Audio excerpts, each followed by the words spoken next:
മരം വെട്ടേരല്ലേ? കൊമ്പുള്ള കായല്ല, കൊമ്പങ്കാട് പോയാന്ന് അന്വേഷിച്ചത്. പിന്നെ ചിന്റെ പേരേക്ക് കളിച്ചാൽ വന്നേ ഞാൻ ഒരു റൗണ്ട് ഓട്ടിട്ട് തരാം.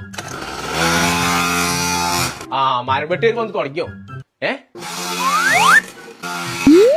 പടച്ച തമ്പുരാൻ, ഞാൻ മരം വെട്ടേര് വന്നു വിചാരിച്ചാലോ. എവിടുന്നത്? അത് ജുമാനന്റെ ആളെ. വിമാനോ? വിമാനല്ല, ജുമാനന്റെ അപ്പുറത്തെ പേര് തൊട്ടിട്ട്. ഇതെങ്ങനെ അഞ്ച് അടുത്ത് എത്തിയായി? ഇത് ഓളിച്ച് തന്നു പോയതാണ്. ഓക്കെന്താ പിരാന്തല്ല, എത്ര നല്ലൊരു ബൈക്ക് കൂടെ കൊടുത്തിടാല്. ഇജ്ജാപ്പിനെ കാട്ടിയേ? ഞാൻ ഓളെത്തും കാട്ടില്ല, ഓളെ എന്നെ കാട്ടി, ഓളിഞ്ഞ അന്നെ ഉള്ളിട്ടൊന്നുണ്ടാവില്ല. ചേലക്കാതെ കൊണ്ടേ കൊടുത്ത ബൈക്ക് ഞാൻ അത് കൊണ്ടേ കൊടുക്കേണ്ട ആവശ്യമില്ല. ഓളെ പരംകുട്ടി വരാൻ നടക്കും. പടച്ച തമ്പുരാൻ, എന്തിന് വണ്ടി കൊണ്ടുവരേക്കാരോ? ഓളെ പരച്ച് കണ്ടിക്കണം. ഓ പതപ്പൊക്കെ ഒരു ഊത്തൂതിയാ ഞാൻ ഉച്ചൂടെ കിടക്കും. എനിക്ക് അതിനെ പേടുന്നല്ലേ, എന്റെ അപ്പച്ചുണ്ടാവുമ്പോ ഞാൻ അതിനെ പേടിച്ചിട്ടുണ്ടാവും.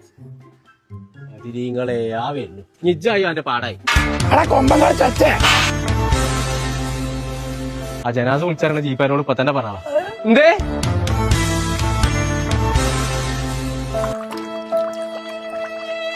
എത്താണ് പാത്രം പോയത്. പാത്രം പോകെ നമുക്ക് ഇപ്പൊ തന്നെ പോയതെന്നാ എടുത്ത് കത്തിയാ പോകുന്നത് ആരും അപ്പം എന്തേന്നോ പാപ്പാടെ പുതിയ മനസ്സിലായിട്ട് ഇതേമാതിരി വാങ്ങിക്കൊടുക്കാൻ കായത്തോടല്ലോ കൊടുക്കാത്തോടല്ലേ നോക്കി വണ്ടി എടുത്ത് പേരിക്കോളാം.